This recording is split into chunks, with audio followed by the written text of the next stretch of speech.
Jai Hind to all the amazing learners. I would like to wish you all a very pleasant morning and hope that all of you are doing great. So, as you all know, I, Soumya ma'am, is taking a pure history lecture. So, today we will continue with lecture number 5. And we already had a revision in the last lecture about what we studied in the lectures from the beginning.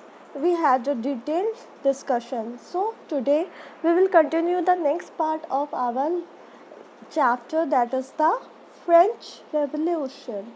So as we discussed in the last class, that today we will study the topic, the outbreak of the revolution.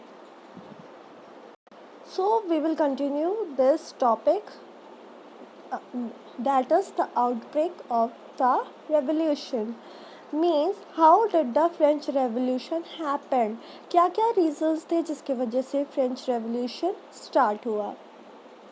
So as we already discussed in our last second lecture, that there were some points why the King Louis XVI faced an empty treasury, and because of that the people got very much frustrated as the tax rate was continuously increasing in France.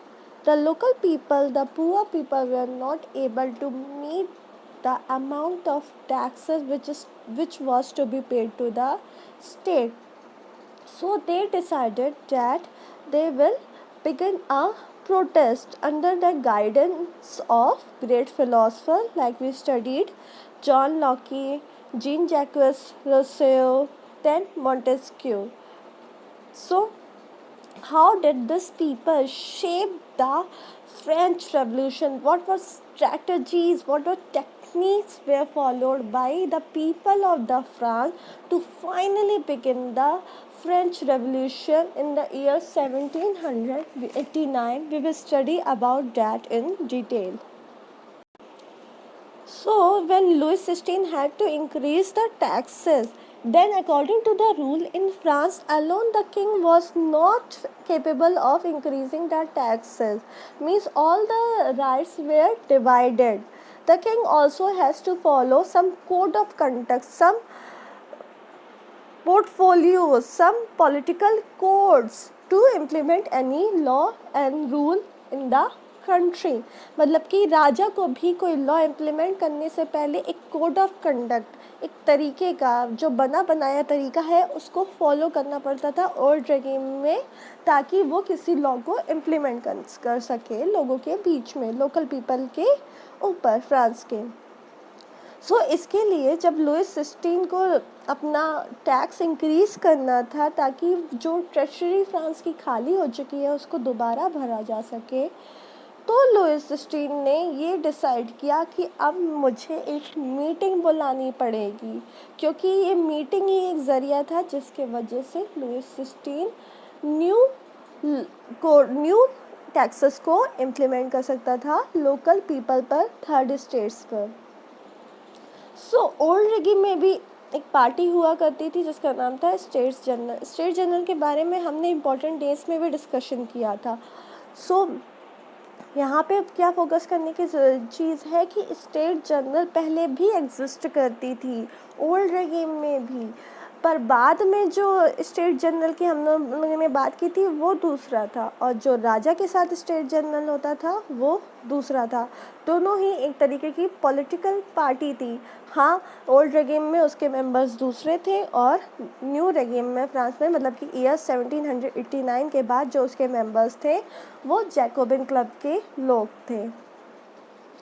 So king ने जब meeting बुलाई state general की, तो उसमें ही वो पास कर सकता था न्यू टैक्स रिफॉर्म, मतलब कि कंट्री में कैसे फिर से किस रेट पे टैक्स को इम्प्लीमेंट करना है.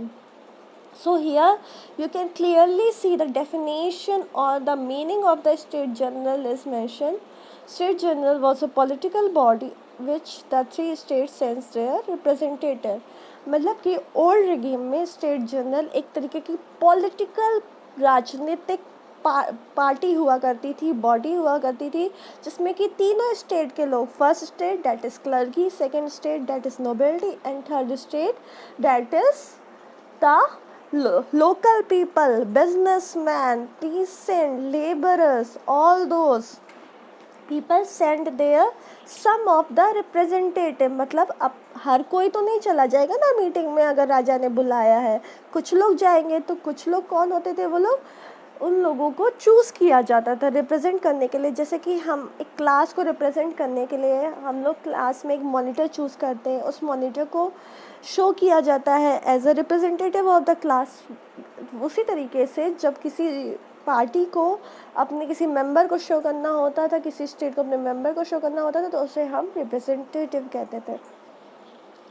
तो इसी तरीके से तीनों स्टेट्स के लोग स्टेट जर्नल में अपने रिप्रेजेंटेटिव्स को भेजा करते थे और फाइनली एक मीटिंग ऑर्गेनाइज होती थी। It was alone decided by monarch, मतलब कि मीटिंग को कब बुलाना है ये बात मोनार्क के हाथ में होती थी। तो लास्ट टाइम जब ये मीटिंग रखी गई थी तो वो ईयर थी ईयर 1614, और उसके बाद जाके अब सीधे 5 मई 1789 को, इतने सालों के बाद ये मीटिंग ऑर्गेनाइज हो रही थी। सो लुईस 16 ने कब बुलाई थी मीटिंग स्टेट्स जनरल की? उसने बुलाई थी on the date 5 May year 1789. Okay, dear learners, I hope that till now the topic is very much clear to you. So now we will proceed further. The meeting was called in the palace of Versailles. Means कि king का palace जो था उसका नाम था palace of वर्सलीज में। सो हमारे कितने पॉइंट्स अभी डिस्कस हमने कर लिए हैं कि फर्स्ट थिंग मीटिंग कब हुई थी? 5 मई 1789 को। सेकेंड थिंग मीटिंग कहाँ हुई थी? मीटिंग हुई थी पैलेस ऑफ वर्सलीज में। ओके, तो फर्स्ट और सेकेंड स्टेट्स के जो लोग थे, मतलब कि clergy and as well as nobility के जो लोग थे, उन्होंने 300 रिप्रेजेंटेटिव्स ईच भेजा। मतलब कि क्लर्की के लोगों ने 300 रिप्रेजेंटेटिव भेजा और नोबेलिटी के लोगों ने 300 रिप्रेजेंटेटिव भेजे। तो ये लोग कैसे बैठे थे पैलेस ऑफ वर्सलीज के हॉल में? जो दरबान लगा था उसमें ये लोग कैसे बैठे हुए थे? ये लोग क्लर्की और नोबेलिटी के 300 लोग आमने सामने एक दूसरे को फेस करते हुए बैठे हुए थे। 300 people were sitting facing to each other. ये हो गई हमारे फर्स्ट और सेकेंड स्टेट की बात। अब थर्ड स्टेट के लोग कौन थे? फ्रांस का मैक्सिमम पॉपुलेशन जो है वो थर्ड स्टेट को बिलोंग करता था, तो जाहिर सी बात है कि थर्ड स्टेट्स के लोग ज़्यादा थे, कम नहीं थे। तो उनके 600 लोगों को आने की इजाज़त थी। याद रखना डियर लर्नर्स, क्लर्की और नोबेलिटी के 300 लोगों को और थर्ड स्टेट के 600 लोगों को पैलेस ऑफ वर्सलीज में मीटिंग अटेंड करने के लिए आने की इजाज़त थी। बट इन 600 लोगों को बैठने के लिए चेयर नहीं दी जाती थी, जैसे कि क्लर्की और नोबेलिटीज़ को दी जाती थी। ये लोग लाइन में पीछे खड़े रहते थे, क्लर्की और नोबेलिटी के पीपल के तरीके से। ओके, नाउ अब हमें ये देखना है कि क्लर्की और नोबेलिटी से तो आगे 300 लोग, अब थर्ड स्टेट में से कौन से 600 लोग आते थे मीटिंग अटेंड करने? थर्ड स्टेट से सिर्फ और सिर्फ अमीर लोग और एजुकेटेड जो हुआ करते थे। पूरे फ्रांस की जनता में जो लोग थर्ड स्टेट को बिलोंग करते थे, उसमें से जो थोड़े बहुत पैसे वाले और थोड़ा बहुत पढ़े लिखे होते थे, उन्हीं को पैलेस ऑफ वर्सलीज में एंटर करने की इजाज़त थी। किंग सोचता होगा शायद उसका दरबार गंदा हो जाएगा अगर बहुत ही पुअर लोग आएंगे, तो हो सकता है ये मेंटालिटी रही है किंग की। तो पीसेंट्स को, आर्टिशियंस को, जो छोटे मोटे कारीगर हुआ करते हैं, और वुमेन्स को मीटिंग में अलाउड नहीं था एंटर करना किसी भी तरीके से। पर ये लोग जो थे, जो पुअर जनता थी थर्ड स्टेट्स की, उसने अपनी बातों को इन बाकी लोगों के सामने पहुंचाने का एक माध्यम ढूंढ लिया था। उन्होंने अपने रिप्रेजेंटेटिव मतलब कि ये जो 600 लोग मीटिंग में गए थे उनको गरीब जनता ने एक लेटर्स लिख के दिया था, अपनी सारी प्रॉब्लम्स को उस लेटर्स में लिख दिया था। और वो कितने लेटर्स थे? 40,000 लेटर थे। और सारे कलेक्ट करके थर्ड स्टेट्स के जो अमीर लोग थे वो असेंबली में ले गए थे, मतलब कि स्टेट जनरल की जो मीटिंग हुई थी उसमें ले गए थे। ठीक है, तो फिर से हम एक बार तुरंत रिवाइज कर लेते हैं क्या क्या पॉइंट यहाँ पे डिस्कस किया। हमने डिस्कस किया कि मीटिंग कब हुई थी? 5 मई 1789 को हुई थी। देन कितने लोग थे? दोनों स्टेट से 300 लोग थे और लास्ट स्टेट थर्ड स्टेट से टोटल 600 मेंबर्स थे। मीटिंग कहाँ हुई थी? पैलेस ऑफ वर्सलीज में हुई थी। और थर्ड स्टेट्स लोगों की डिमांड को शो करने के लिए, उनके प्रॉब्लम्स को शो करने के लिए 4000 पेजेस का लेटर्स जो है उनके रिप्रेजेंटेटिव 600 रिप्रेजेंटेटिव असेंबली में लेकर गए थे। Now we will study about the voting right of the people in the meeting. Means इतने लोग तो इकट्ठा हो गए, किंग भी इकट्ठा हो गया। अब कोई बात को मनवानी है तो कैसे मनवाई जाए? अब हम अपने पार्लियामेंट की ही बात ले लेते हैं। इंडियन पार्लियामेंट में अगर हमें कोई भी लॉ इम्प्लीमेंट करवाना है तो क्या होता है? लोकसभा और राज्यसभा में पेपर पे लिख के अपनी बातों को बिल लिख के उसको पास करवाया जाता है। पास कैसे करवाया जाता है? लोग वोटिंग करते हैं कि कितने लोग फेवर में हैं और कितने लोग अगेंस्ट में हैं। अगर किसी बिल के लिए लोग ज़्यादा से ज़्यादा फेवर में हैं तभी वो बिल एक्ट बन पाता है। अगर ज़्यादा से ज़्यादा लोग फेवर में नहीं हैं तो वो बिल वहीं का वहीं ख़त्म हो जाता है। इसी तरीके से स्टेट जनरल की जो मीटिंग थी पैलेस ऑफ वर्सलीज में किंग के साथ हो रही थी, उसमें भी कोई भी बात को एक्ट को बनाने से पहले, फ्रांस की जनता पे लागू करने से पहले उसको वोटिंग के थ्रू पास करवाया जाता था। और वोटिंग का क्राइटेरिया क्या था? पहले तो ओल्ड रेगिम में means in the years of 1789 the voting was given in the principle of each state with one vote। मतलब कि क्लर्गी के भले ही 300 लोग हैं पर क्लर्गी के पूरा एक कम्युनिटी माना जाता था। उनको कितना वोट दिया जाता था? 1। अगेन नोबेलिटी को एक कम्युनिटी माना जाता था, भले ही उनका 300 लोग हैं, उनको कितना वोट दिया जाता था? 1। देन अगेन थर्ड स्टेट्स के जो लोग हैं, कितने लोग इकट्ठा है? 600 लोग, पर उनको कितना माना जाता था? उनकी कम्युनिटी को 1। सेम तरीके से टोटल कितना नंबर हुआ? 3 नंबर हुआ वोटिंग करने के लिए।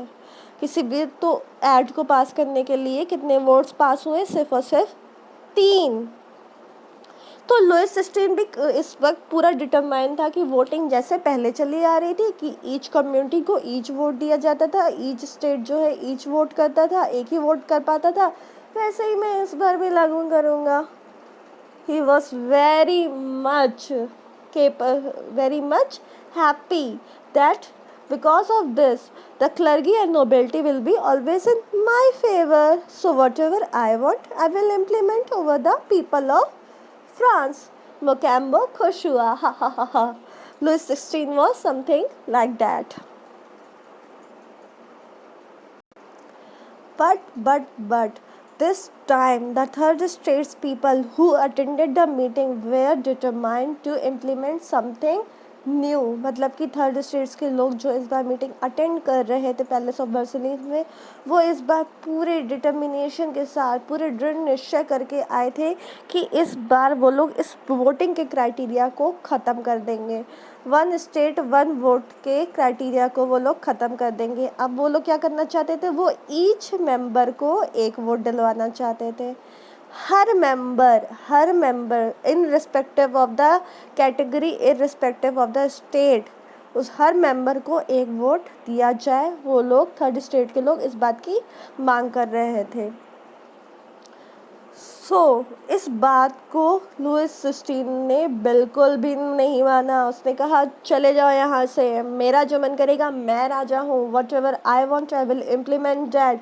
But the third state was this time with full determination. They attended the meeting. They told if the king will not continue with our decision, अगर किंग हमारी बात नहीं मानेगा तो हम धरने पे बैठ जाएंगे.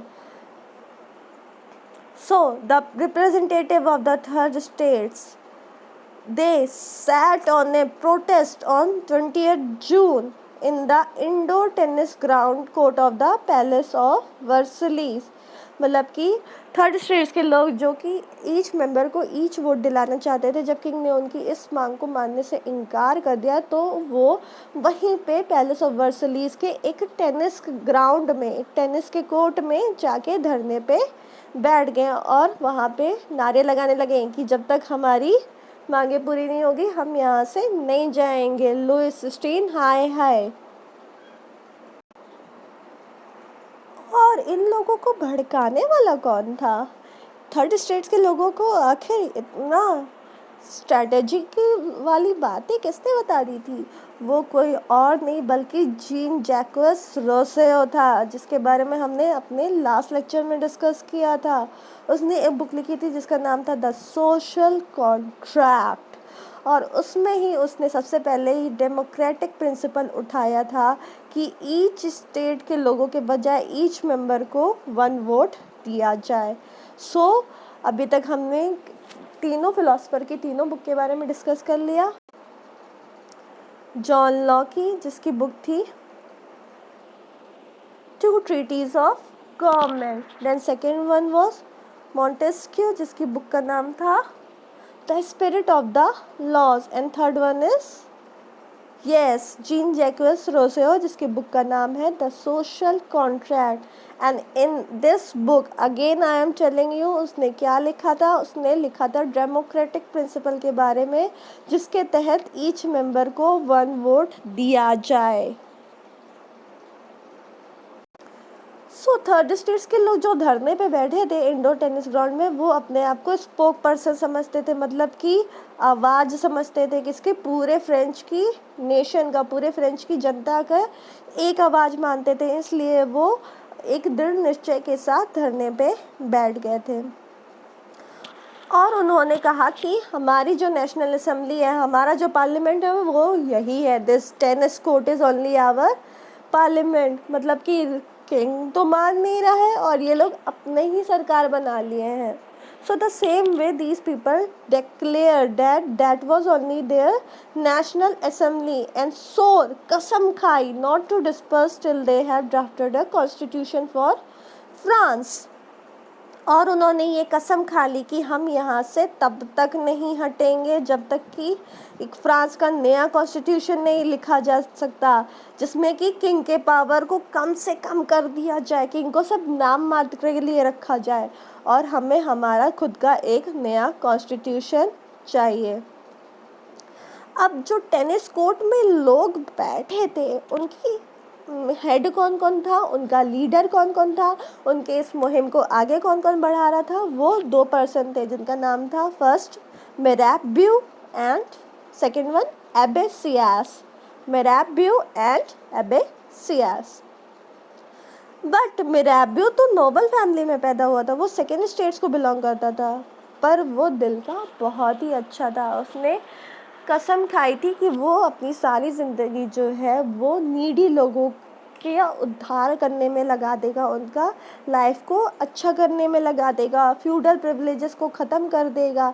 जो भी हमारे फैमिली के लोग जो पूरा लोगों को से ज़बरदस्ती काम करवाते थे, उनको अपना सर्वेंट बनाते थे, ये सारी प्रैक्टिसेस को वो ख़त्म कर देगा. उसने एक जनरल भी लिखी थी, मतलब कि एक छोटी सी बुकलेट टाइप की लिखी थी जिसमें लोगों के राइट्स के बारे में मेंशन था, और वो जनरल वो वहाँ उस वक्त लेकर आया था मीटिंग में, और इंडोर टेनिस ग्राउंड में उस जनरल को अपनी बुक को पढ़ के वो पावरफुल स्पीचेस दे रहा था जो अभी तक उसने लिखा हुआ था, वो सब मिला के उससे जोरदार भाषण दे रहा था वहाँ पे इंडोर टेनिस ग्राउंड में, जो लोगों को कंटिन्यूअस मोटिवेटेड रखी हुई थी कि हाँ हम धरने से नहीं हटेंगे, हमारा लीडर हमारे लिए इतना कुछ कर रहा है, हम अपनी बातों को मनवा के ही वर्सलीज से वापस जाएंगे. So on your screen you can C a picture कि उस वक्त इंडोर टेनिस कोर्ट का क्या हाल था. वहाँ के लीडर्स जो हैं वो लोगों को ओथ दिलवा रहे थे कि हम सभी फ्रांस की जनता फ्रांस की भलाई के लिए हमेशा खड़े रहेंगे, हम अपने लोगों को उनका हक दिलवा के रहेंगे। ये स्केच किसने बनाया था? ये स्केच बनी हुई थी, ये पेंटिंग बनाई थी जैक्विस और लोजियो डेविड नाम के 2 पर्सन्स ने। और उन्होंने सोच रखा था कि जब हमारी नेशनल असेंबली बनेगी, हमारा पार्लियामेंट बनेगा, तो हम वहाँ पे इस पेंटिंग को हैंग करेंगे और दिखाएंगे कि हमने कितना स्ट्रगल किया था, हमारा स्टार्टिंग में से क्या मोटिव रहा है अपने लोगों को उनके राइट्स दिलाने के लिए। सो मेराबियो तो नोबल फैमिली का था। एबिसियास भी कोई छोटा मोटा पर्सन नहीं था। वो भी किसको बिलोंग करता था? वो भी क्लर्गी को बिलोंग करता था। एक प्रीस्ट था, एक पुजारी था, और उसने इन्फ्लुएंशियल पैम्पलेट्स बांटे थे। उसका दिल भी बहुत अच्छा था, वो 30 स्टेट्स के लोगों के लिए कुछ करना चाहता था। और उसी वक्त इंडोर टेनिस ग्राउंड में उसने पैम्पलेट्स बांटे थे, मतलब कि पर्चे बांटे थे, जिसमें कि उसने क्लियरली मेंशन किया था कि व्हाट इज़ थर्ड स्टेट, मतलब कि थर्ड स्टेट के लोग कौन है। थर्ड स्टेट्स के लोग वो लोग नहीं हैं जो बेचारे मतलब फर्स्ट स्टेट और सेकेंड स्टेट के सेवा करने के लिए बने हैं, बल्कि थर्ड स्टेट फ्रांस की मैक्सिमम पॉपुलेशन है और उनके खुद के कुछ अधिकार हैं।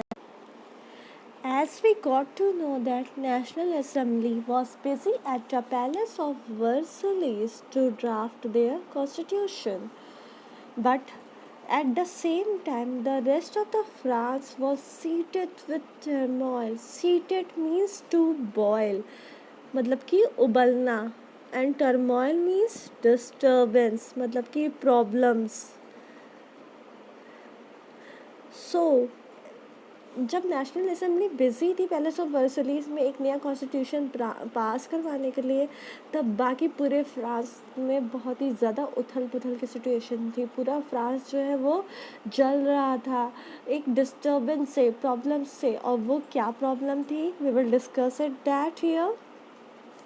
First of all, the severe winter has meant a bad harvest, मतलब उस साल बहुत ही भयंकर ठंडी पड़ी थी, जिसकी वजह से सारे क्रॉप्स डिस्ट्रॉय हो गए थे।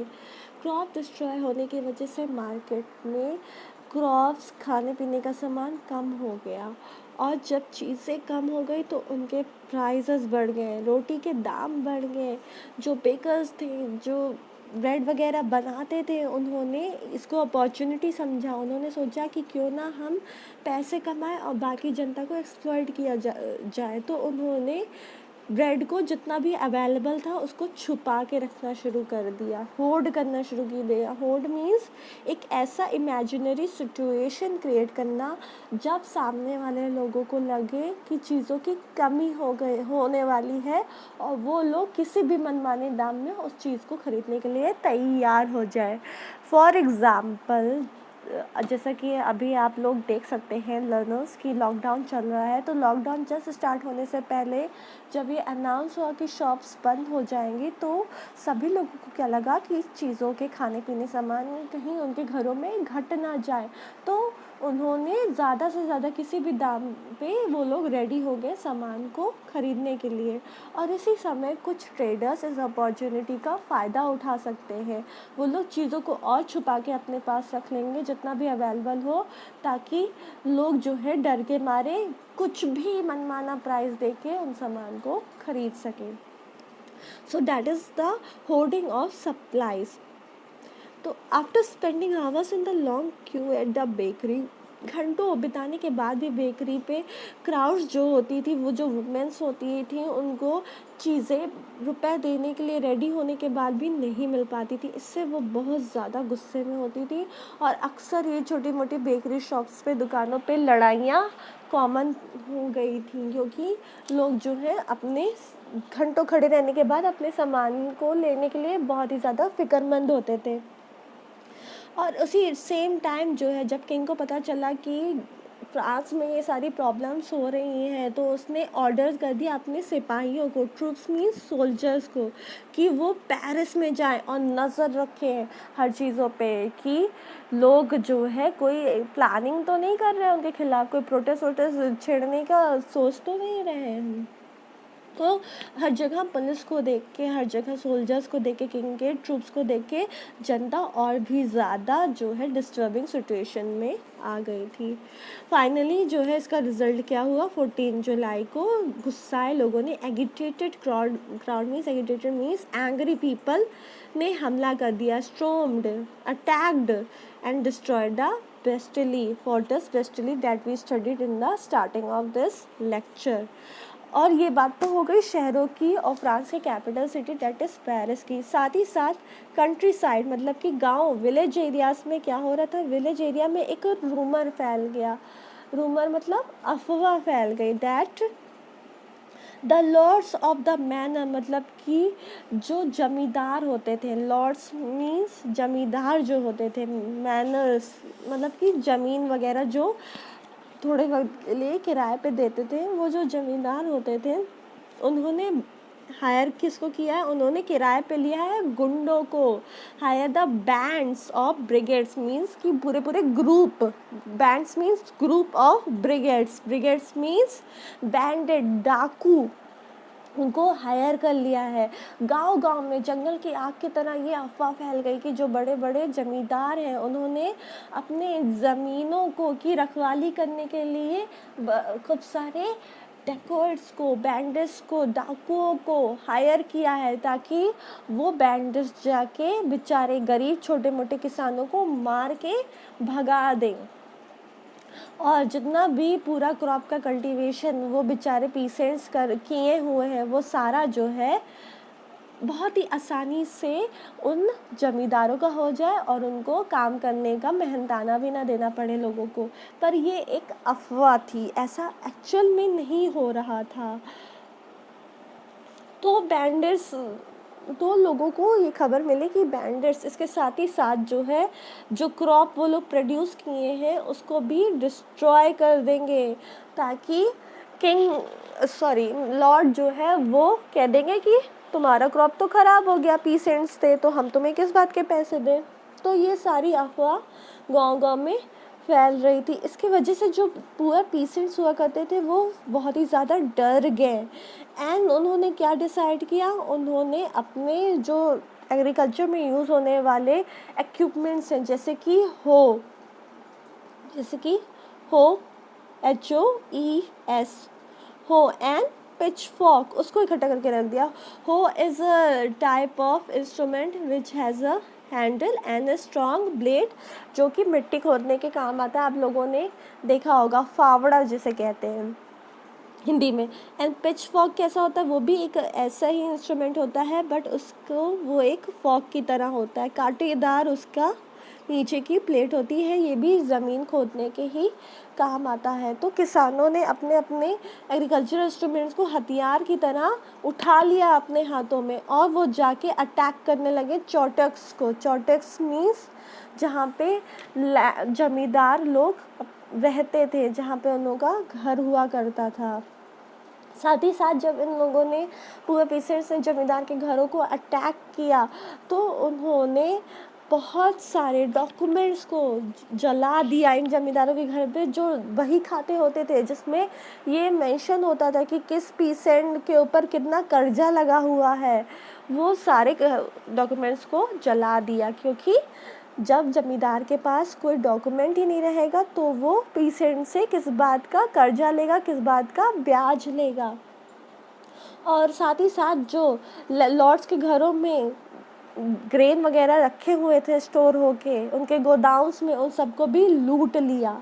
ये सारा सब कुछ बहुत ही ज़्यादा डिस्टर्बिंग था, बहुत ही ज़्यादा प्रॉब्लमेटिक सिचुएशन थी। बहुत सारे नोबल्स जो हैं उन्होंने कई जगह तो पीसेंट्स को मरवा दिया, और जहाँ पे नोबल्स पीसेंट्स को नहीं मरवा पाए, जहाँ पे उन पे अचानक से हमला हुआ, वो लोग घर छोड़ के भाग गए और माइग्रेट करने लगे, मतलब कि चले गए आसपास की कंट्रीज़ में। तो इससे फ्रांस में नोबल्स की भी जान को हानि हुई, और साथ ही साथ पीसेंट्स के भी बहुत सारी कैजुअलिटीज़ हुई, मतलब कि डेथ हुई। जब लुईस सिस्टीन को इन सभी सिचुएशंस के बारे में पता चला, एक तो पहले उसको पेरिस के बारे में पता चला जहाँ पे उसने ऑलरेडी अपने ट्रूप्स भेज दिए थे, जब उसे गांव में क्या क्या हो रहा है जब इस बारे में पता चला तो उसे लगा कि अब तो बहुत ही ज़्यादा मुश्किल की घड़ी आ गई है, कहीं ये सारे लोग जो है मेरे खिलाफ युद्ध ना छेड़ दें और मुझे मार ना दें। तो उसने सोचा कि क्यों ना यही वक्त है कि मैं बीच का रास्ता अपना लूँ, और वो मान गया। नेशनल असेंबलीज के सारी बातों को वो मान गया। नेशनल असेंबली जो इंडोर टेनिस ग्राउंड में बैठी थी, जिसने कहा था 1 पर्सन को 1 वोट मिलना चाहिए, first thing. Second thing, France का एक न्यू कॉन्स्टिट्यूशन इम्प्लीमेंट होना चाहिए जिसमें कि किंग के पावर्स को लिमिट कर देना चाहिए। इन सारी बातों को लुईस सिस्टीन मान गया और उसने अब स्वीकार कर लिया कि ठीक है, आप लोग कॉन्स्टिट्यूशन बनाना चाहते हैं तो बना लो, और जिसमें मेरी पावर जो है वो कम हो जाएगा, मैं उसके लिए भी रेडी हूँ, क्योंकि लुईस सिक्सटीन ने सोचा जान है तो जहान है। Then on the night of 4th August year 1789 assembly passed a decree. जब असेंबली को पता चला कि लुईस सिक्सटीन राजी हो गया है तो उन्होंने एक लॉ पास किया। डिक्री मीन्स लॉ पास किया, जिसमें कि उन्होंने एबॉलिश कर दिया फ्यूडल सिस्टम को और टैक्सेस के रेट को मिनिमाइज़ कर दिया। उन्होंने कहा कि ठीक है, अब से फ्यूडल सिस्टम जो है हम ख़त्म करते हैं, जहाँ पीड़ित के साथ बहुत ही ज़्यादा अत्याचार होता था, और टैक्सेस के रेट को भी हम बहुत ही हद तक नेग्लिजिबल कर देंगे, एबॉलिश कर देंगे, कम कर देंगे। फर्स्ट थिंग दिस, जब डिक्री पास हुई तो क्या क्या हुआ। 4 अगस्त ईयर 1789 के पास से, first thing. Second thing, members of the clergy, जो क्लर्गी के लोग थे उन्हें मजबूर किया गया असेंबली के लोगों के द्वारा, थर्ड स्टेट्स के लोगों के द्वारा, कि वो अपने प्रिविलेजेस को त्याग दें। वो जो आराम से चर्चेस में बैठे रहते हैं, खूब सारे लोगों की ज़मीन को अपने पास रख लेते हैं चर्च की ज़मीन के नाम पे, उन सारे प्रिविलेजेस को ख़त्म कर दिया गया। थीथिस, जो कि चर्च वाले थर्ड स्टेट के लोगों से टैक्स कलेक्ट करते थे, उसे भी एबॉलिश कर दिया गया। जितना भी लैंड चर्च अपने पास कब्जे में करके रखा था, कन्फिस्टिकेट करके रखा था, उसे बाकी लोगों में बांट दिया गया। As a result the government acquired assets worth ₹2 billion livres. Means जो न्यू गवर्नमेंट फॉर्म हुई उसने टोटल पूरे फ्रांस में से असर्ट्स को, पैसे को इकट्ठा कर लिया जितना, जिसकी वैल्यू थी अराउंड 2 बिलियन लिवरीज, फ्रांस की करेंसी के फॉर्म में। Now student, as you saw here, there was a map, its name was the spread of great fear. What does this map say? ये मैप हमें वही एरिया शो करता है कि जब कंट्री साइड में किसानों के कानों में एक अफवाह फैली कि जो चैटर्स के लोग हैं, जो लैंडलॉर्ड्स हैं, वो एक बैंडिट्स के ग्रुप को हायर किए हैं जो सारे क्रॉप को डिस्ट्रॉय कर देगा और उनको कोई भी पैसा वगैरह नहीं मिलेगा। तो ये पूरा फियर जो है कैसे एक एरिया से दूसरे एरिया में फैला, कौन कौन से रीजन्स थे which is shown here, as you can see here in the green color. Yes, here it is in the green color, areas not affected by the great fear, मतलब कि जहाँ पे ये बातें फालतू की अफवाह नहीं फैली थी। Then in the pink color there are the areas of agrarian revolt early 1709, मतलब कि जहाँ पे ये बात फैली थी और जहाँ पे रिवॉल्ट्स हुए, जहाँ के पेसेंट्स और लैंडलॉर्ड्स के बीच में रिवॉल्ट हुए। Then in the circle with a dot is the epicenter of the main panic moment, मतलब कि वो जगह जहाँ से ये सारा प्रॉब्लम स्टार्ट हुआ। Then in the arrow shows the spread of the great fear, मतलब कि कैसे अफवाह एक एरिया से दूसरे एरिया में फैली और फिर लोगों ने एक एरिया से दूसरे एरिया में माइग्रेट करना स्टार्ट किया। So this is the spread of the great fear. The map shows how bands of peace spread from one point two another.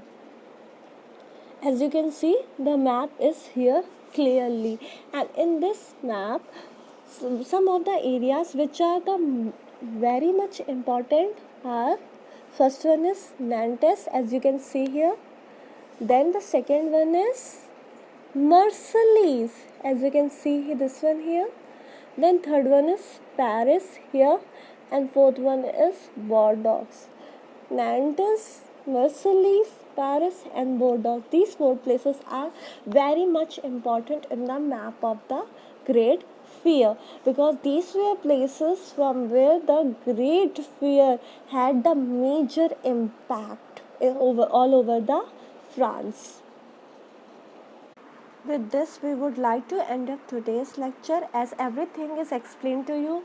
Dear learners, if you don't understand any point, then try to once again listen to the video very much carefully.